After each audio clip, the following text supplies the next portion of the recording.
वृंदाय तुलसी देवाय प्रियाय केशवाश्च विष्णु भक्ति प्रदे देवी सत्यवते नमो नमः।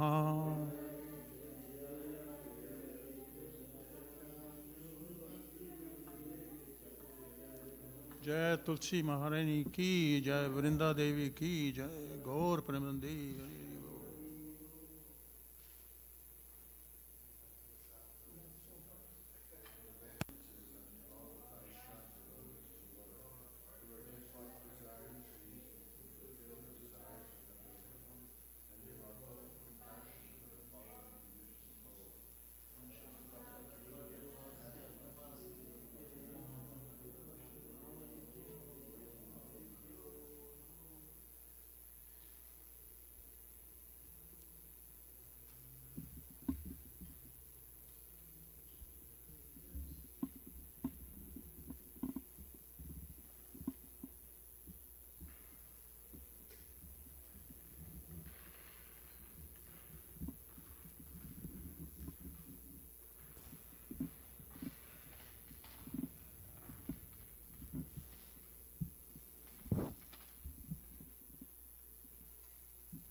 Yeah, maybe. Thank you. Think about that.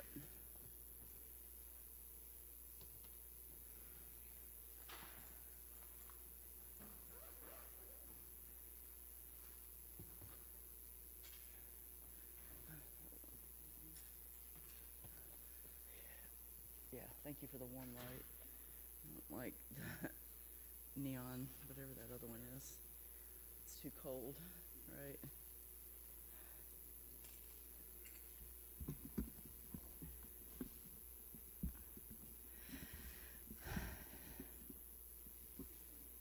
Yeah, that's fine.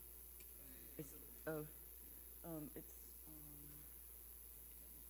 it's the left one.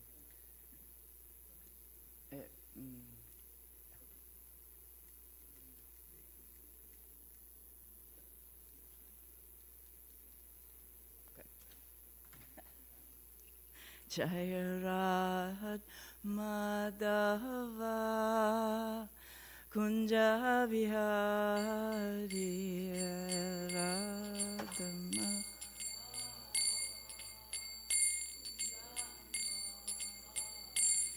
Jaya Radha Madhava Kunja Vihari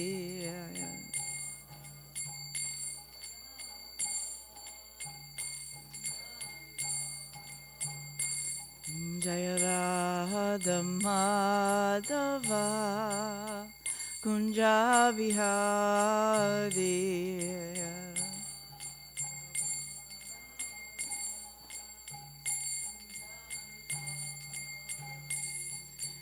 Gopi Jana Vallabha Girivardhari Jaya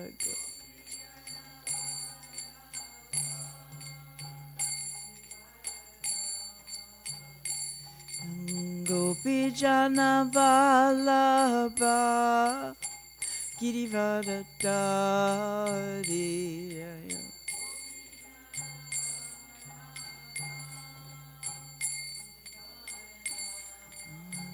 Yashoda Nandana Braja Jana Ranjana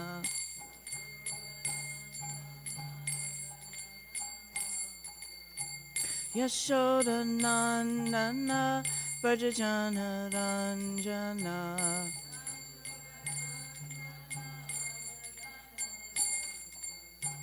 Yamuna Tira Banachari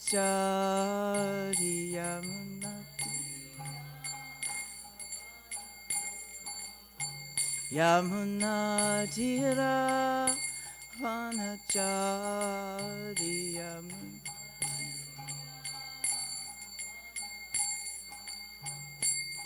Jaya Radha Madhava Kunja Vihari Jaya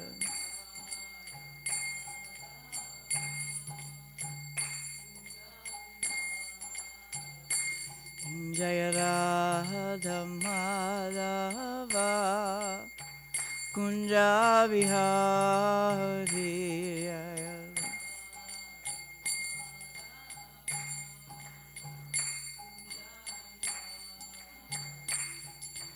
Gopi Jana Vallabha Girivaradari Gopi Jana Vallabha Girivaradari Gopi Jana Vallabha Girivaradari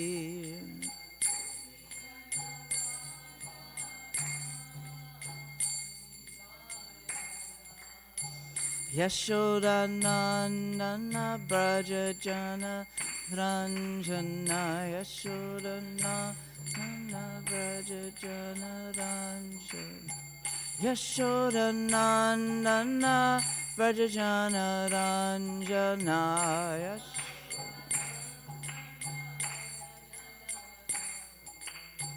Yamuna Tira Vanachari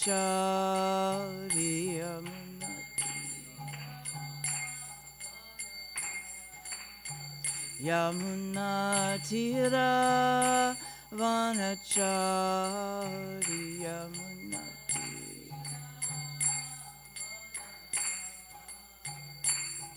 Jaya Radha Madhava Kunja Vihari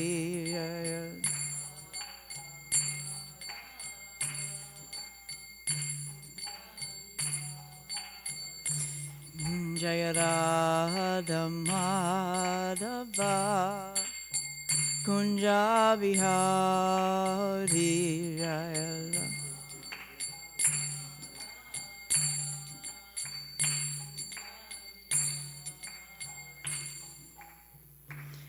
Jayam Vishnupad Paramahaksa Paravrajikacharya Sata Shishi Mad, His Divine Grace A.C. Bhaktivedanta Swami, Srila Prabhupada Ki Jai, Anantakoti Vaishnav Vrinda Ki Jai, Namacharya Srila Haridas Thakur Ki Jai, Prem Se Kaho Shri Krishna, Chaitanya Prabhu Nityananda, Shri Advaita Gadadhar Shivasari Gaura Bhakta Vrinda Ki Jai, Shishi Radha Krishna Gopinath Shamakund Radha Kund Giri Govardhana Ki Jai, Vrindavan Dham Ki Jai, Mayapur Dham Ki Jai, Navadvip Dham Ki Jai, Gangamai Ki Jai, Yamunamai Ki Jai, Tulsi Devi Ki Jai, Samaveda Bhakta Vrinda Ki Jai, Gaura Premananda, Haribol, all glories to the assembled devotees, Hare Krishna, all glories to the assembled devotees, Hare Krishna, all glories to the assembled devotees, Hare Krishna, all glories to Shri Shri Guru and Gauranga and His Divine Grace, Srila Prabhupada Ki Jai.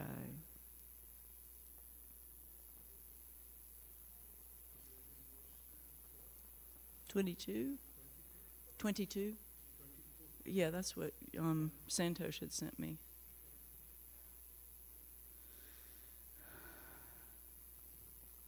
Om Namo Bhagavate Vasudevaya.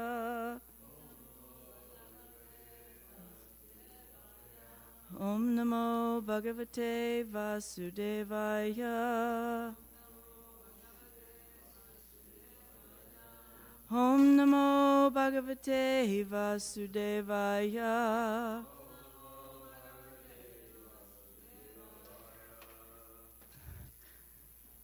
So, we're reading from the 10th canto, chapter 68, text 22. Yad yuyam bahavas tvekam jitvadharmena dharmikam abhadnitata tan mrishe bandhanam aikya hamyaya yad yuyam bahavas tvekam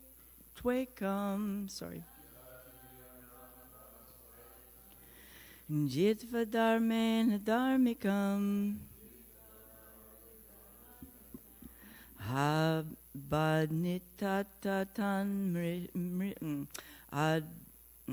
Adnitata mrishe.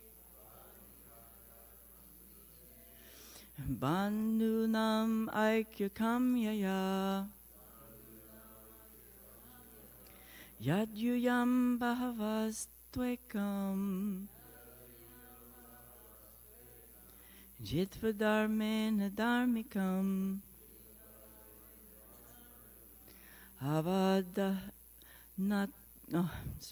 Hadvanitata tanmrishe. Bandhunam aikyakamyaya. Yadyuyam bhavastvekam. Jitva dharmena dharmikam. Avadnitata tanmrishe. Bandhunam aikyakamyaya.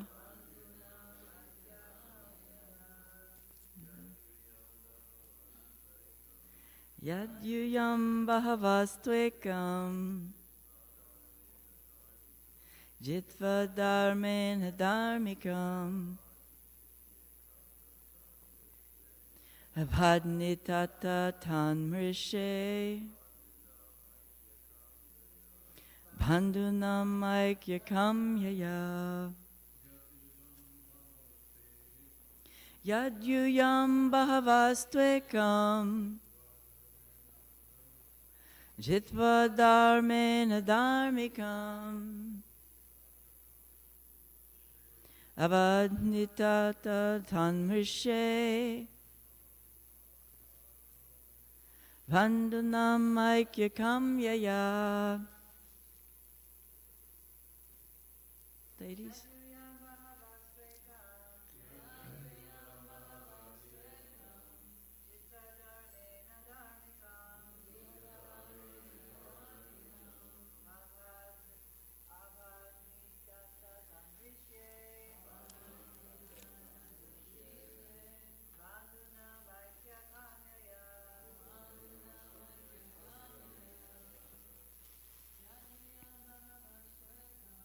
Yadyuyam bhavastvekam. Jitva dharmena dharmikam. Abhadnitata tanmrishe. Bandhunam aikyakamyaya. Yat, that. Yuyam, all of you. Bahavaha, being many. Tu, but. Ekam, one person. Jitva, defeating.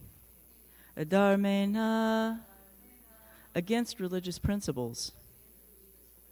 Dharmikam, one who follows religious principles. Abhadnita, you bound up. Ata, even so. Tat, that. Mrishe, I am tolerating. Bandhanam, among relatives. Aikya, for unity. Kamyaya, with the desire. So, translation. King Ugrasena has said, even though by irreligious means several of you have defeated a single opponent who follows the religious codes, still I am tolerating for the sake of unity among family members. So we can repeat. King Ugrasena has said, even though by irreligious means several of you have defeated a single opponent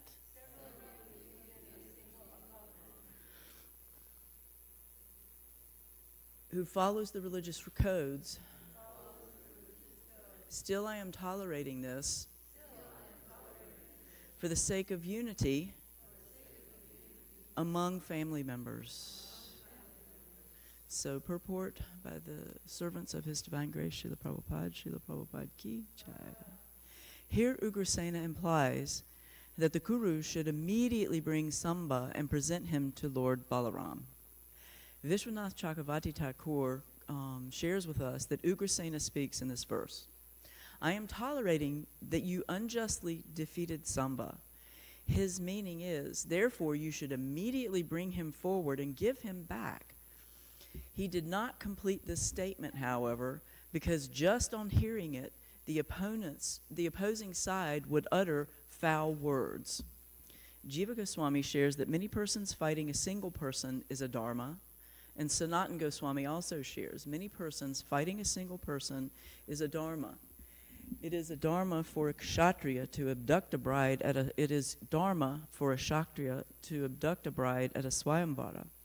Or when many persons fight a single person, sometimes the persons can flee. Otherwise, he should fight. Ata indicates auspiciousness. So Omegyana Timirandasya Gnanjana Shalakaya Chakshuru Militam Yena Tasmai Shri Gurave Namaha. So what stuck out for me is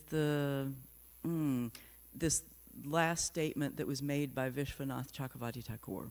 And he says, because the Kuru's hearing this, he limited what he said because the opposing side would utter foul words. And it reminds me of what we hear, my spiritual master, I'm sure, Prabhupada said many times, and I'm sure we've heard many times, is that if you give a fool good instructions, they just simply get angry. And you can see with the Kurus, and you'll see as you're going forward, how really self-centered, where they're just full of themselves, full of false ego, and making these really nasty comments about Samba, and thinking that, and in fact giving the picture of him stepping on their crown with his feet. And, in the culture, feet are extremely taboo. And so anyway, I won't get into going in through all that, but what it reminded me of is this foolishness and this false ego. And yesterday I was actually listening to a class by Srila Prabhupada, and they, and when you're listening to that whole collection of his lectures, in the beginning they'll give what the verse is and where he's giving it, the year and everything else. I think it was in Vrindavan in 1962 or 72 or 76. But as the devotee was going through the verse, I picked, it's 4 verses actually, and it's beautiful, but it talks about this, and I wanted to read it because it was so significant, and it was such a nutshell of verses. I keep getting these wonderful little pockets of verses from Srila Prabhupada, and just wow, feel very fortunate. But I wanted to read it because it's such a beautiful set of verses, and everything that it ends in the verses and in the purport are so instructive for us relative to what we're doing, how we're doing it, why we're doing it, what we should do, all these different things packed into one. So I wanted to read it. Let me go back and get this. Hamse Gaurau Mayi Bhakja Nuvritya Vritsnaya Dvandatitikshaya Cha Sarvatra Jantor Vyasana Vagatya Jigyasya Tapaseha Nivritya Mad Karma Bir Mad Gata Chanityam Madeva Sangat Guna Kirtanam Me Nirvaira Samyo Pasashamena Putra Jihashaya Deha Gehatma Bude Hadyatma Yogena Viviktya Sevaya Pranena Driyatma Bijayena Sadriyak Shachandaya Brahmacharyena Shashvad Asampramadena Yamena Vacham Sarvatra Madbhava Vichaksha Nena Gyanena Vijnana Virajitena Yogena Drityudhyama Sattva Yukto Lingam Vyapohet Kushaloham Akyam. And then here's this beautiful set of verses for us. O my sons, you should accept a highly elevated Paramahamsa, a spiritually advanced spiritual master. In this way, you should place your faith and love in me, the Supreme Personality of Godhead. So in other words, Krishna is giving us this, we'll go through this. We're getting this instruction where the way for us to place our faith and take our place of faith and love in the Supreme Personality of Godhead is by giving that to the spiritual master and by serving the spiritual master, which I thought was so significant. Like he's saying, you know, the way that you can do this devotional life is by giving your faith and love to the Supreme Personality, by taking shelter of a spiritual master. You should detest sense gratification and tolerate the duality of pleasure and pain, which are like the seasonal changes of summer and winter, which we hear from the Bhagavad Gita. Try to realize the miserable condition of living entities. Think about how they're suffering, and therefore stimulate the compassion in your heart, who are miserable even in the higher planetary systems. Philosophically inquire about the truth, then undergo all kinds of austerity and penances for the sake of devotional service. So again, philosophically inquire about the truth, which again, for me, taps back into 434, which is one of my favorite verses in the Bhagavad Gita about taking shelter of the spiritual master and inquiring from him submissively and not asking foolish questions, but asking, wasting his time, but asking things. So again, going back to this taking shelter of inquiring about the truth from the spiritual master, and then undergo all kinds of austerities and penances for the sake of devotional service. And so again, it's not that these penances and these austerities are just for the sake of doing those and causing us discomfort, but it's for the sake of devotional service. It's for our devotional service. It's for helping us advance spiritually, in developing our relationship with Krishna. And then again, like I had heard from another lecture from Prabhupada, which I shared last week, was that all these austerities and penances will become easier by chanting the Hare Krishna mantra. Prabhupada shared that in the lecture, and I was just like, oh, wow, right. What a just little nugget, right? Give up the endeavor for sense enjoyment and engage in the service of the Lord. Listen to discussions about the Supreme Personality of Godhead and always associate with devotees. So again, this verse is just packed with everything we've heard before, but just as a reminder, of what it is that will give us this love and faith in Krishna, is taking the shelter of the spiritual master, giving up all these things, performing the austerities by having association, and developing our love and our relationship through all of those things, and practicing devotional service, all of it for the sake of devotional service in the Lord. Chant about and glorify the Supreme Lord and look upon everyone equally on the spiritual platform. So as you're performing this devotional service, look at everybody equally, understanding they're all connected to Krishna. Again, all these things we hear all the time, but to have it all grouped into one and reminding us what it is we should do and how we should do it.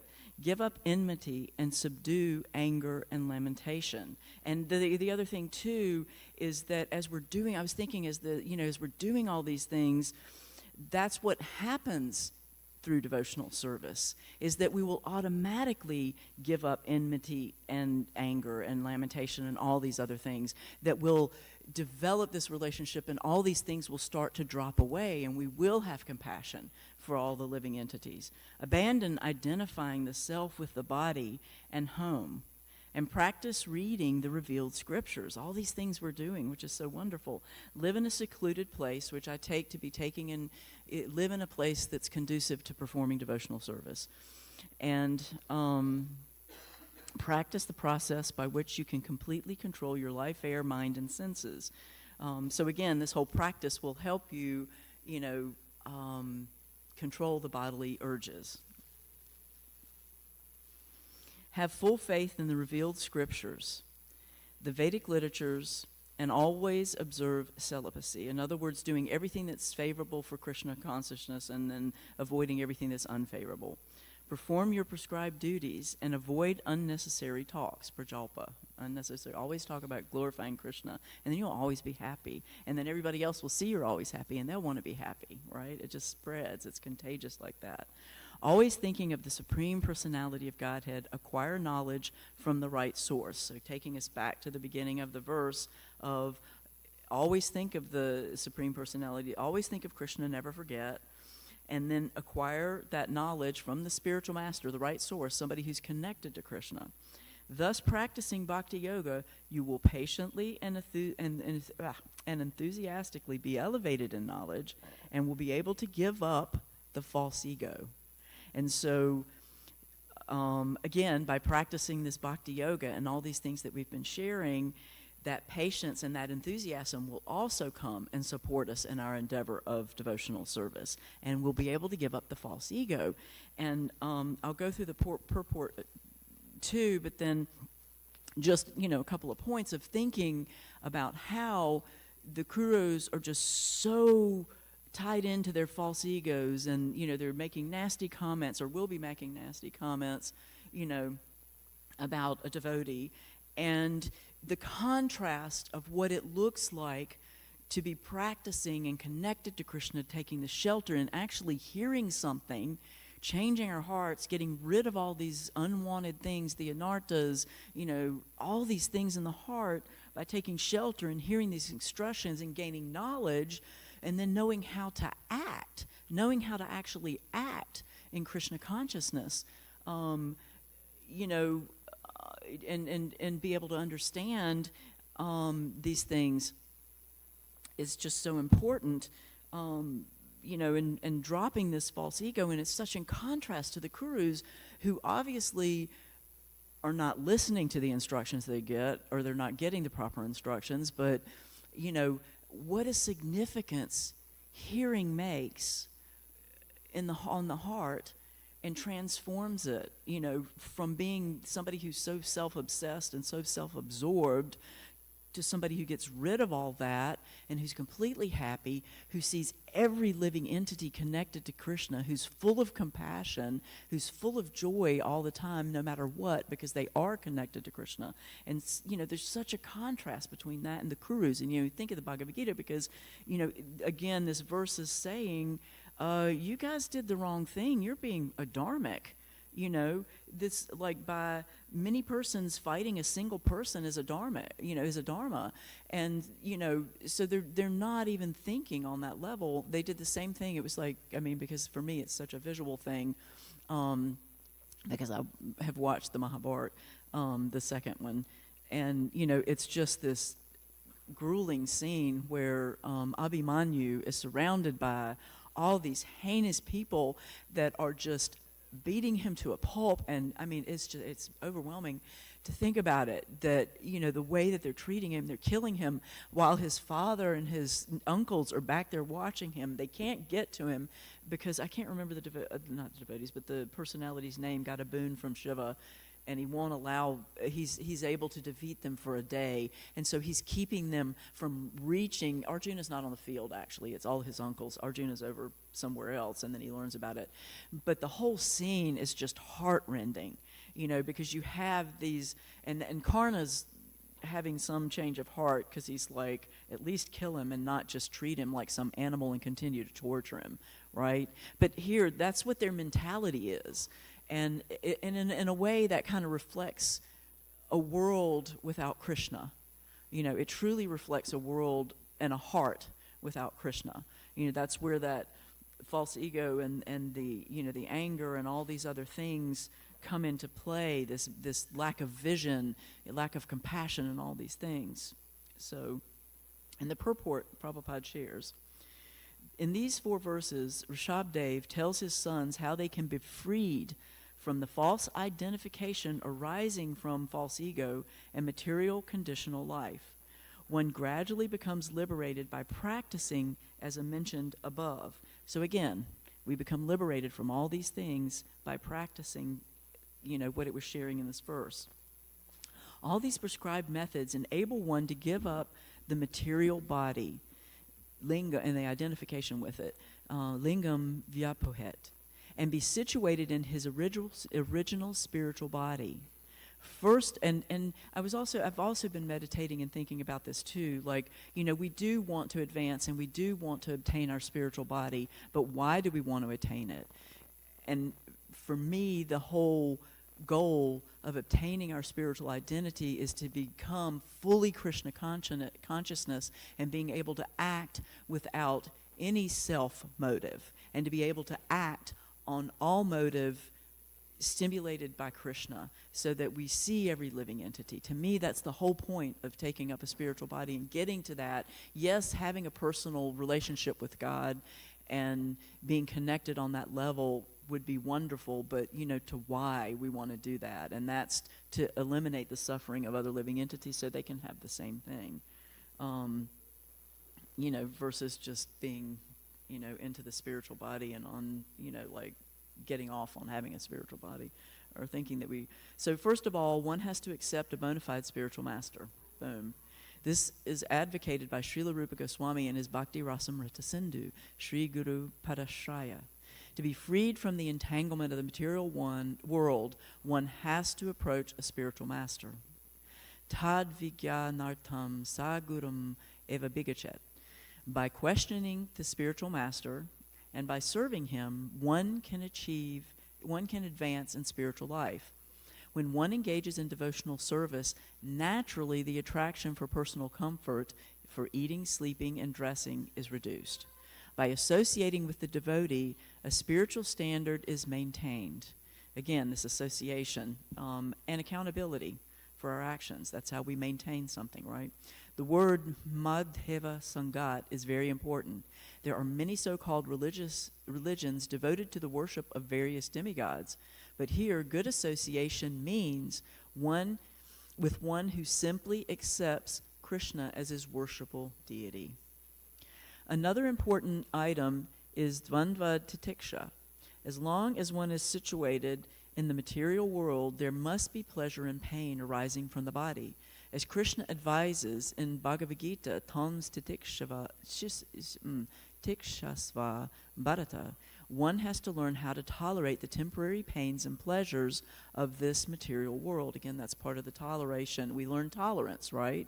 It's really important, but then we get this enthusiasm, and all those things unwanted, again, drop. This need for sleeping and eating and dressing and all these things is reduced from this practice. One must also be detached from his family and practice celibacy.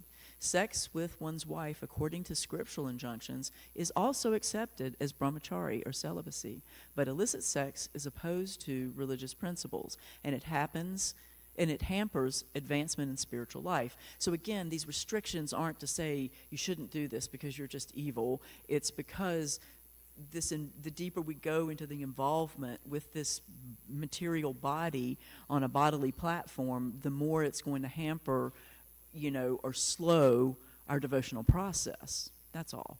So another important word is vijnana virajita.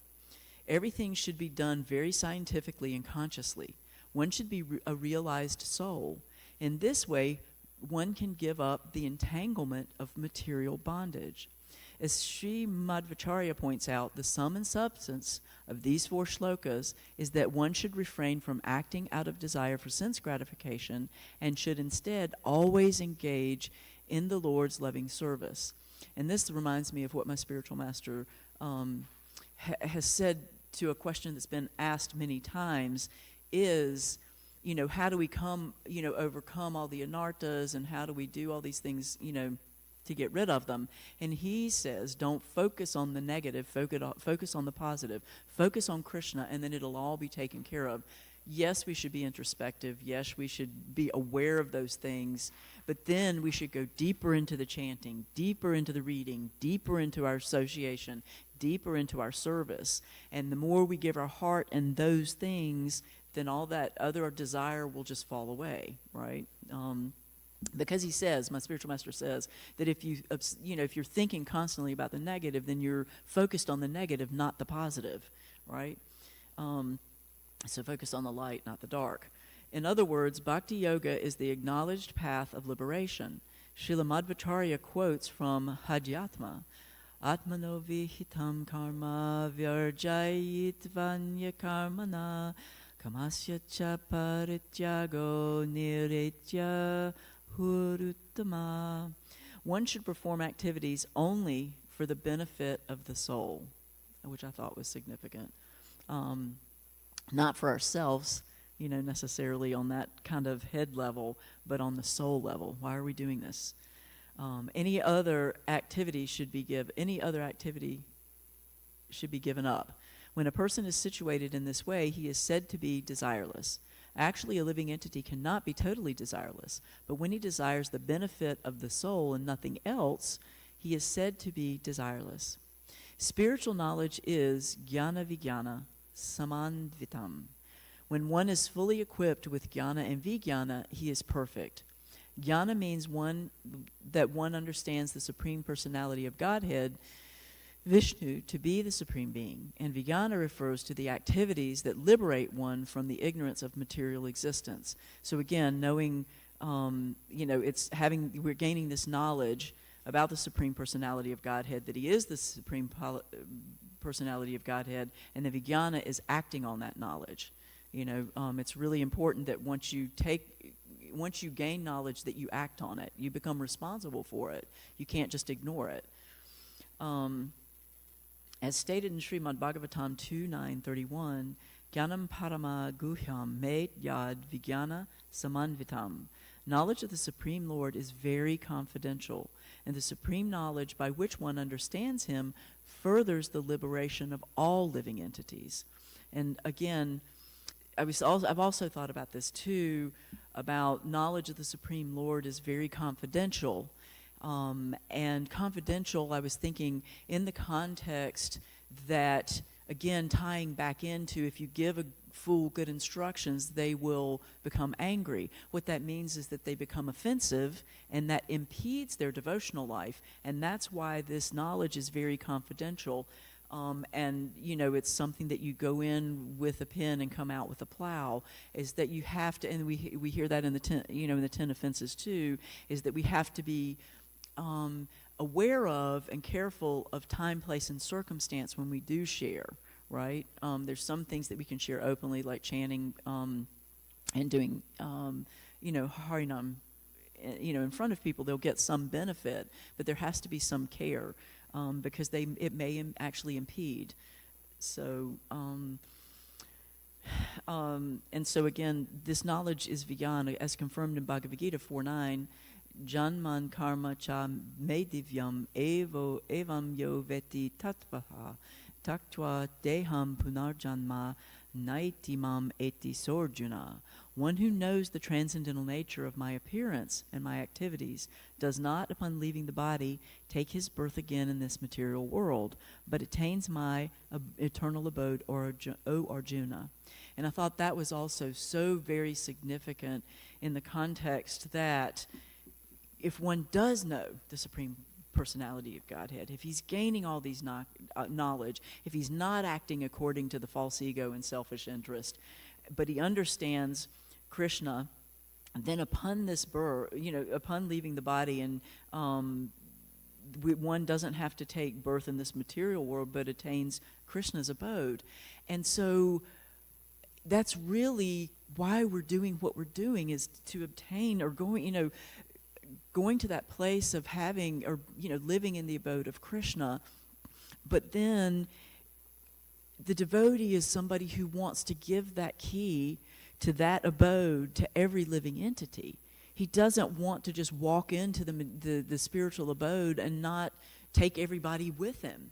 There's so many examples in the Srimad Bhagavatam, and I was thinking about that too, how we see all these different examples, and we hear so many different stories from so many different perspectives and so many different situations, and also because we're conditioned, which is why we have to listen to it constantly, which is what the instruction says: read, live in an abode, take association, is, for that benefit of,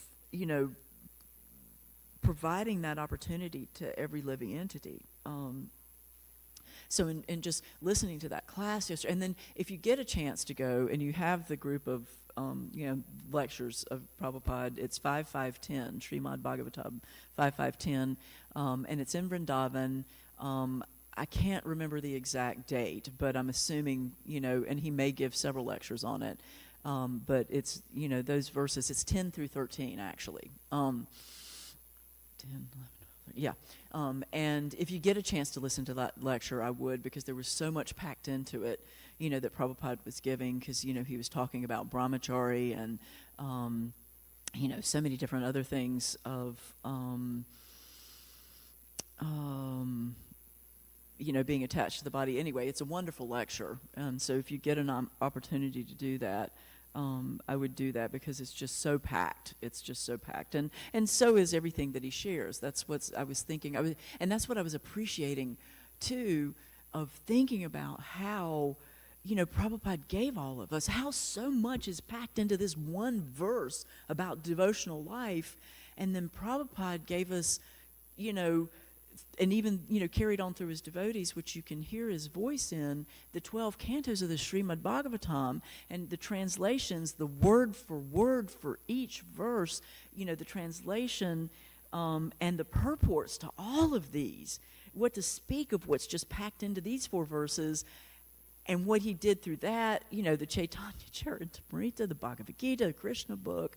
I mean, it's just out of this world, But, the point is that it's such an amazing gift, and it is wet with spiritual substance. It's alive with spiritual substance. So when you come in contact, when you read, the scriptures, when you have association with the devotees who read the scriptures, the devotees who chant Hare Krishna, it's like wet paint, and it's covering us, with spiritual potency and spiritual realization. All these things, it's enlivening us. And I've said this before, one of the realizations I had when I in the working world, and I did a lot of administrative work, is, I would put together these memos, and I'd have to send them out to all the different departments in the university. From the finance department, we had, send out memos, and I had the realization that all the alphabet coming together to create this memo was so very different than the alphabet coming together in these purports and in these, verses. And it's spiritualized. These letters are the same, but because they're talking about Krishna, they're spiritually potent, whereas the memo, not. I mean, it's just a dead piece of paper, right? And we're so fortunate for what Prabhupada's given us. And I wanted to leave a few minutes, because I have a tendency to get going and then not leave any time for maybe questions or comments or your own personal realizations or thoughts. But, again, just remembering that these gurus and what a nasty attitude they have, and how unloving and uncaring and self-centered, and what that is. That's an example for us. That's what all of this material that's brought to us is for, is to give us the example, to waken us up so that we don't continue in having that attitude. And I'm not saying we do as devotees. I think we're, that we're really strongly pushing not to do that. But, and then understanding that other people that may have those attitudes are misguided, and they simply need some compassion or some love, some association, all those different things to change their heart, because they're actually suffering. They're actually suffering. And because they're suffering, they get so tied into their material existence that that's their whole life, and they're so absorbed in it. I know I've shared that before with my father, that, he hasn't spoken to me once in pretty much the last year, because he wants to blame me for giving a table to my niece because I didn't tell him. And so he's stopped associating or having anything to do with me, won't speak to me over a table. And, you know, you could say it's not over a table, but he made it over a table. And he and his wife are so absorbed in material life, and even to the point where my sister, which is part of the reason they're not talking to us, is, you know, said you have an ungodly attachment to material things. And it's true. And I'm taking that because what you can see is through having ungodly attachment to material things is it can skew your vision for being, you know, able to be open and compassionate, for being introspective, all these different things. It colors your vision. You don't have a vision, actually. You have, you know, they reflect back, and all you're doing is thinking about yourself versus thinking about others. So, I don't know if anybody had any other thoughts or comments or questions. So just, you know, chant Hare Krishna, perform your austerities and be happy about them, because that's what, you know, chanting Hare Krishna will do, is make you happy about the austerities that, you know, because you know you're doing it for love of Krishna. You're doing it because you're going to get love of Krishna. You're going to do it because you're going to learn to, you know, ultimately love others unconditionally, you know, and give them the opportunity to love unconditionally. So, you know, in this regard, we're just so amazingly fortunate to have been given this, you know, spiritual syrup, you know, this thick spiritual amrit, you know, that we can, you know, just wash ourselves with and absorb, you know, just becoming fully Krishna conscious, you know. And that's always my place of, you know, I truly just want to get to that place, you know, where I'm not being self-motivated, but motivated by Krishna, by being motivated by the spiritual master, and, you know, following his footsteps, you know, which is another thing that echoed with this verse, right, is if you take shelter of the spiritual master, you know, that's the way you get to Krishna. You know, that's your ticket in, you know, and that's the encouragement, but also the chastisement. It's, you know, this two-sided sword. So all glories to Srimad Bhagavatam, all glories to Srila Prabhupada, all glories to the association of the devotees, all glories to Shri Shri Radha Golokananda Ki Jai.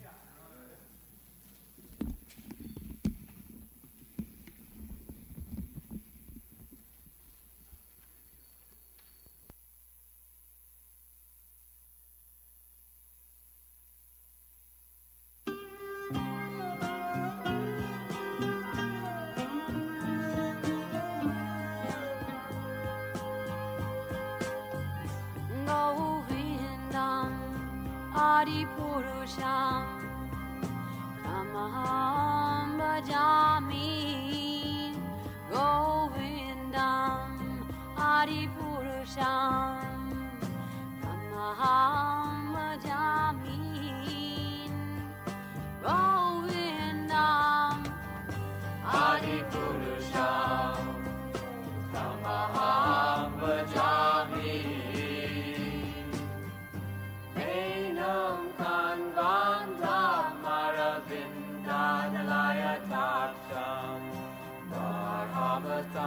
Samasitam Buddha Sundarangam Kandar Bhagom Vidamaniya Vishesha Shobha Govindam Adi Purusham Tamaham Bhajami Govindam Adi Purusham Tamaham Bhajami Govindam Adi Purusham Tamaham Bhajami Andani Asa Sakalem Priya Priti Manti Vasyan Dipan Kayanti Chiram Naganti Ananda Chinmaya Sadhu Jala Vigrahasya Govindam Adi Purusham Tamaham Bhajami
Samasagun Gopangana Gana Chita Vinodana Samasta Guna Gana Dhamma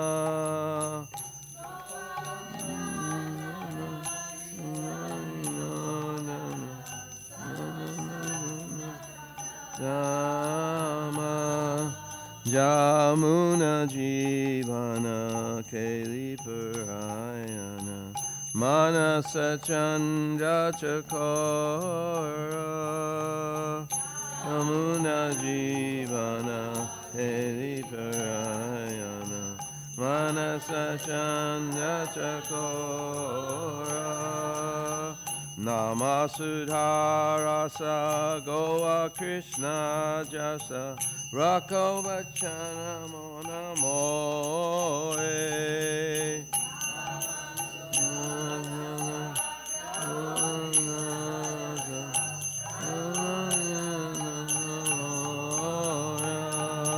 Vibhavari Shesha Loka Provecha Nijachari Utajiva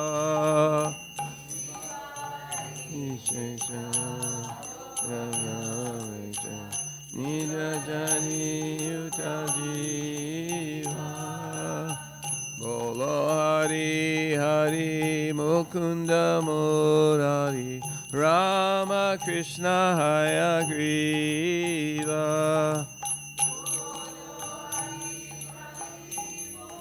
Murari Rama Krishna Hayagriva Bolo Hari Hari Mukunda Murari Rama Krishna Hayagriva Hare Mukunda Murari Rama Krishna Hayagriva Jaya Radha Goloka Nanda Radha Goloka Nanda Shri Radhe Radha Goloka Nanda Radha Goloka Nanda Shri Radhe Jaya Radha Goloka Nanda Radha Goloka Nanda Shri Radhe Radha Goloka Nanda Radha Goloka Nanda Shri Radhe Jaya Radhe Sham Jaya Radhe Sham Radhe Sham Jaya Radhe Sham Hare Sham Jaya Hare Sham Jaya Hare Sham Jaya Jaya Radhe Jaya Radhe Jaya Radhe Jaya Shri Radhe Radhe Jaya Radhe Jaya Radhe Jaya Giri Govardhan Jaya Giri Govardhan Jaya Giri Govardhan Jaya Shri Vrindavan Dham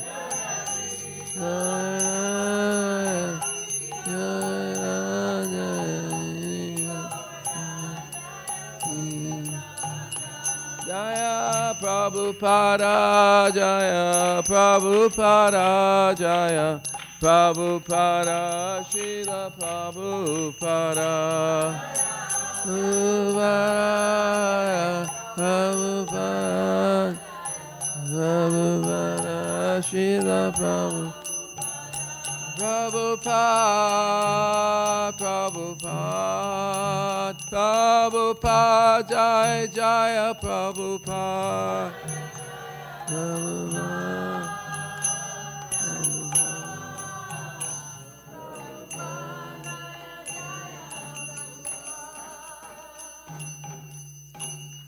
The night has come to an end, and the light of dawn is entering. O Jiva soul, arise, give up your sleep, chant the holy names of Lord Hari, giver of liberation, enemy of demon Mura, supreme enjoyer, all attractive, and Harigriva, the horse-headed incarnation, Nashringa, half man, half lion incarnation, Vamana, dwarf Brahmana incarnation, killer of demon Madhu, beloved son of Raja's ruler, beautifully dark complexioned, slayer of witch Pudhana, destroyer of Devan Kutana, and victorious son of Dasarath, Lord Ram, darling of Yashoda, giver of pleasure to cows, land, and spiritual senses, cow protector, Lord of Vrindavan, the gopis' beloved lover Radhika, and most beautiful in all the worlds, cause of demon Ravana's demise as Lord Ram, butter thief, robber of the gopi girls' clothes, young herdsman of Braj, protector of the other cowherd boys, thief of hearts and flute carrier, worshipped by the best of the yogis, Nanda's joy, remover of all fears for the people of Braja, colored like a fresh rain cloud, enchanting in form and chanting while mourning and playing a flute. Yasoda's joy, vanquisher of demon king Kamsa, enjoyer of the rasa dance among the forest groves, and especially under the Kadamba trees, and resident of the woods of Vrindavan, increasing the ecstasy of his devotees, reservoir of all love, the transcendental Cupid who uses his flowered arrows to increase the loving desires of the gopis, the pleasure of the hearts of all cowherd women and men, and the abode of all wonderful qualities, the life of the Yamuna River, always absorbed in amorous pastimes, and moon of the mind, which is like the moonlight feeding Chikora bird. Heed my words, O mind. These holy names are full of nectarian mellows. Therefore, sing the glories of Krishna. Shri Radha Golokananda ki jai. Bhakti Vinod Thakur. Cheto Darpanam Arjanam Bhava Mahadavagni Nirvapanam Shreya Karaiva Chandrikam Anandam Buddhi Vardhanam Pratipadam Purnamrita Sadhanam Sarvatma Snapanam Pradam Vijayate Shri Krishna Sankirtanam Nam Namakari Bodhani Sarva Shaktis Tatrarpinani Amita Aranena Kala Eta Drishi Tabakripa Bhagavan Mamapi Durdaiva Midrisha Miha Janiha Janaraga Fidalapi Sunichena